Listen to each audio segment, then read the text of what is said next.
గగన్ రౌడీలను కొడుతూ ఉంటే నక్షత్ర మాత్రం కన్నార్పకుండా అలానే చూస్తూ ఉండిపోతుంది. ఎంతో సంతోషంగా ఇక ఇద్దరు కూడా అనుకోకుండా ఒక్కసారిగా లిప్ టు లిప్ కిస్ పెట్టుకోవటంతో వెంటనే గగన్ సారీ ఏదో మిస్టేక్‌లో అలా జరిగిపోయింది అని అంటూ వెంటనే రౌడీలను చితక్కొడుతూ ఉంటాడు. అయినా ఇందులో తప్పేముంది? ఏంటో ఒక్కసారిగా ప్రేమ పెరిగిపోయింది అని మనసులో నక్షత్ర అనుకుంటూ ఎంతో సంతోషంగా చూస్తూ ఉండిపోతుంది. ఇక మరోవైపు మాత్రం ఏంటి అదిగో మీ ఇల్లు వచ్చింది. దిగుతావా? ఇంకా ఈ కారులోనే ఉంటావా? అని విధంగా అనగానే, "ఆ! దిగుతానులే. నీ కూతుర్ని వెళ్లి త్వరగా కాపాడుకో" అని అంటూ వెంటనే ఇక అక్కడి నుండి భూమి ఇంట్లోకి వెళ్తుంది. అక్కడ నా కూతుర్ని ఆ రౌడీలు ఏం చేశారో ఏంటో నాకు కంగారుగా ఉంది, భయంగా ఉంది. అసలు ఇలాంటి పరిస్థితి వచ్చిందేంటి అని అనుకుంటూ చాలా కంగారు పడిపోతూ ఉంటుంది. నేనిప్పుడు ఏం చేయాలి? ఎలా ఆపాలో కూడా నాకు తెలియట్లేదు. ఫోన్ చేస్తే చంపాక ఫోన్ మాట్లాడతానని అంటున్నారు. ఎందుకిలా చేస్తున్నారో అర్థం కావట్లేదు. ఒకే ఒక్కసారి ఫోన్ లిఫ్ట్ చేసి మాట్లాడితే బాగుండేది అని అంటూ వెంటనే అపూర్వ మళ్ళీ కాల్ బ్యాక్ చేస్తూ ఉంటుంది. అంతలో మేడం, మేడం ఏమైందిరా? నా కూతుర్ని ఏం చేశారా? ఏం చేశార్రా? ఏంటి మేడం? ఏం మాట్లాడుతున్నారు? మీ కూతురేంటి మేడం? మీరు తనని చంపమని చెప్పారు కదా మేడం. అక్కడ ఉంది నా కూతురురా! ఏంటి మేడం మీరంటుంది? మీ కూతురా? అవునురా! మీరు ఒకరిని తీసుకెళ్ళబోయి ఇంకొకరిని తీసుకెళ్లారు. అవునా మేడం? Sorry madam. నా కూతురు ఇప్పుడెక్కడ ఉందిరా? మేడం మేము మీ కూతుర్ని చంపలేదు మేడం. ఏంటి? నా కూతుర్ని చంపలేదా? నా కూతురైతే బ్రతికే ఉంది. ఎక్కడ ఉంది? ఒకరు ఎవరో వచ్చి మీ కూతుర్ని కాపాడి తీసుకెళ్లారు మేడం. అవునా? నిజమే చెప్తున్నావా? నిజం మేడం. ఇంకొంచెం సేపట్లో మీ కూతురు మీ ఇంటి ముందు ఉంటుంది మేడం. హమ్మయ్య! నా కూతురికి ఏం కాలేదు అని అనుకుంటూ వెంటనే ఇక అపూర్వ సంతోషంగా ఇంటికి వెళ్తూ ఉంటుంది. మరోవైపు మాత్రం భూమి రాగానే అమ్మ అక్కడ డాన్స్ బాగా నేర్పించావనుకుంటా. అవునంటీ. చాలా బాగా నేర్పించానంటీ. అవన్నీ పక్కకు పెట్టండంటీ. మిమ్మల్ని నేనొక ముఖ్యమైన విషయం అడగాలి. ఏంటమ్మా అది? ఏమడగాలి? మీకు ఎలాంటి కోడలు కావాలంటీ? చెప్పండంటీ. ఎలాంటి కోడలు వస్తే ఏముందమ్మా? కోడలైతే ఇంట్లోకి రావాలని అనుకుంటున్నాను. అలా కాదంటీ. ఆయనేమో మా అమ్మకు నచ్చే కోడలే రావాలని ఆయననుకుంటున్నారు. మరి మీకు ఎలాంటి కోడలు రావాలని అనుకుంటున్నారో చెప్పొచ్చు కదా! నాకు ఇదిగో నీలాంటి కోడలు రావాలి అని అనగానే చాలా సంతోషంగా భూమి చూస్తూ ఉంటుంది. నిజమా? నిజంగా నాలాంటి కోడలే ఈ ఇంట్లోకి రావాలని అనుకుంటున్నారా? అవునమ్మా భూమి. నీలాంటి కోడలు వస్తే నాకింకేం కావాలి? నాలాంటి కోడలు అని అంటున్నారు. నేనే వస్తే ఏంటమ్మా? అంటే అలా కాదంటీ. నాలాంటి కోడలున్న లక్షణాలు గల అమ్మాయి వస్తే మీకు ఓకేనా ఆంటీ? 100% ఓకే అమ్మా. నేనెందుకు కాదంటాను? అసలు నీలో వంక పెట్టడానికి ఒక్కటంటే ఒక్కటైనా ఉందా? లేదు కదా అమ్మా! అని అంటూ ఉంటే అలానే ప్రేమగా చూస్తూ ఉంటుంది. ఎంతో సంతోషంగా భూమి. చాలా ఆంటీ. ఈ విషయం మీ కొడుక్కు రాగానే చెప్తారా ఆంటీ? ఎందుకమ్మా అలా అంటున్నావు?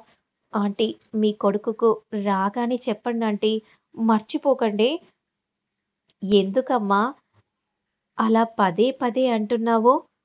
ఆంటీ మీరు చెప్పాలాంటీ. నేను వినాలి. అంతే ఆంటీ. అని విధంగా అంటూ వెంటనే రూమ్‌లోకి వెళ్ళిపోతూ ఉంటుంది. ఇక మరోవైపు మాత్రం ఇక రౌడీలు అక్కడి నుండి పరారు కాగానే ఇదిగో నా కోట్ వేసుకో అని అంటూ వెంటనే కోట్ ఇవ్వగానే కోట్‌ని చూసుకుంటూ చాలా మురిసిపోతూ వెంటనే కోట్‌ని వేసుకుంటుంది. ఆ కోట్‌ని వేసుకుంటే కొంప తీసి నువ్వు మళ్ళీ మంటల్లో ఛ! అలా ఎందుకు చేస్తాను? మీరు ఎలాంటివారో, మీరు ఎంత మంచివారో నాకు తెలిసాక కూడా నేనలా చేస్తానా? అప్పుడంటే ఏదో తెలిసి తెలియక బుద్ధి లేక చేశాను. కానీ ఇప్పుడు నేను అలా చెయ్యను అని గగన్ వైపు చూస్తూ ఎంతో ప్రేమగా మాట్లాడుతూ ఉంటుంది. ఇక గగన్ మాత్రం అలా డ్రైవ్ చేస్తూ ఉంటాడు. నక్షత్ర ప్రేమగా అలానే చూస్తూ ఉంటుంది. అలా చూస్తున్నావేంటి? నన్ను మీరు కాపాడుతారో లేదో అని అనుకున్నాను. నిజంగా మీరు నన్ను కాపాడారు. చాలా థాంక్స్. థాంక్స్ కూడా కాదు. మీకు ఎంత చెప్పినా చాలా తక్కువే. ఏమిచ్చి మీ రుణం తీర్చుకున్నా కూడా చాలా తక్కువైపోతానేమో అని అంటూ ఉంటే, వెంటనే అదిగో మీ ఇల్లొచ్చింది. కారు దిగు. వెంటనే కారు దిగుతుంది. మా ఇంట్లోకి రావచ్చు కదా! నెవర్. ఆ ఇంట్లో నేనెప్పటికీ అడుగు పెట్టను.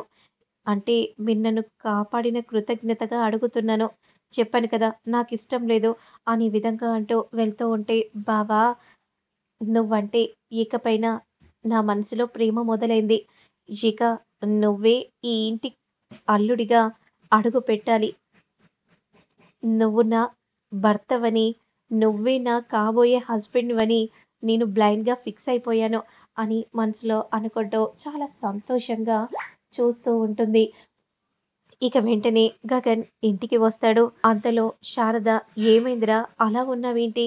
అప్పుడు వెంటనే గగన్ జరిగిందంతా కూడా చెప్పగానే ఒక్కసారిగా షాక్ అయిపోతారు. అప్పుడు వెంటనే భూమి పరిగెత్తుకుంటూ వచ్చి ఏంటేంటి మీరు కిస్ పెట్టారా అనుకోకుండా? ఎలా పెట్టారు? చెప్పండి. హ్మ్. ఏంటి తైతక్క ఇలా నస పెడుతున్నావేంటి? హెడ్డెకొస్తుంది నువ్వు మాట్లాడే మాటలకి. హ! కాదు కాదు. మీరు ఏం చేశారు ఆ అమ్మాయిని? నేనేం చేస్తాను? ఏదో అనుకోకుండా అలా జరిగిపోయింది. అంతే. దానికి ఆరాలు తీస్తున్నావేంటి? అనే విధంగా అంటూ ఉంటే ఆరాలు తీయడం కాదు. అసలు మీరు అలా ఎలా చేస్తారు నేనుండగా? ఏంటి? నువ్వుండడం ఏంటి? అసలు నువ్వేం మాట్లాడుతున్నావు? నిజంగా నీకు పిచ్చి పట్టినట్టుంది. తైతక్క వెళ్ళి సరిగ్గా చూసుకో అనే విధంగా అంటూ వెంటనే రూమ్‌లోకి వెళ్తూ ఉంటారు. ఆంటీ ఏంటాంటీ మీరు నాతో చెప్పారు. మీ కొడుకుతో కూడా చెప్తానని అన్నారు కదా! వాడు ఫ్రెష్ అప్ అయి రానివ్వమ్మా వచ్చాక చెప్తానులే అని శారద అంటూ ఉంటే ఇక వెంటనే ఫ్రెష్ అప్ అయి గగన్ వస్తాడు. గగన్ వెంటనే అలా భోజనం చేస్తూ ఉంటే చెప్పండి ఆంటీ చెప్పండి అని అంటూ సైగ చేస్తూ ఉంటే ఏంటి మీలో మీరే మాట్లాడుకుంటున్నారు బయటికి చెప్తే నాకు కూడా తెలుస్తుంది కదా అర్థమవుతుంది కదా ఏం లేదురా నీతో ఒక విషయం మాట్లాడాలి అంతే కదా అమ్మా అవునంటీ అంతే అంతే మీరే కదా ఏదో మాట్లాడాలని అనుకుంటున్నారు ఆ విషయం ఏంటో చెప్పేసేయండి ఆంటీ చెప్పేసేయండి అని అనగానే ఏంటమ్మా ఏం లేదు నాన్న. నాకు నాకు భూమి లాంటి కోడలు ఈ ఇంట్లో అడుగు పెడితే చాలా బాగుంటుందని అనుకుంటున్నాను అని అనగానే ఇక గగన్ ఒక్కసారిగా షాకింగ్‌గా భూమి వైపు అలానే చూస్తూ ఉంటాడు. మరి మరోవైపు మాత్రం నక్షత్ర గగన్ గురించి కలలు కంటూ ఉంటుంది. మరి ఏం జరుగుతుంది అనేది మళ్ళీ నేను నెక్స్ట్ వీడియోలో అప్లోడ్ చేస్తాను.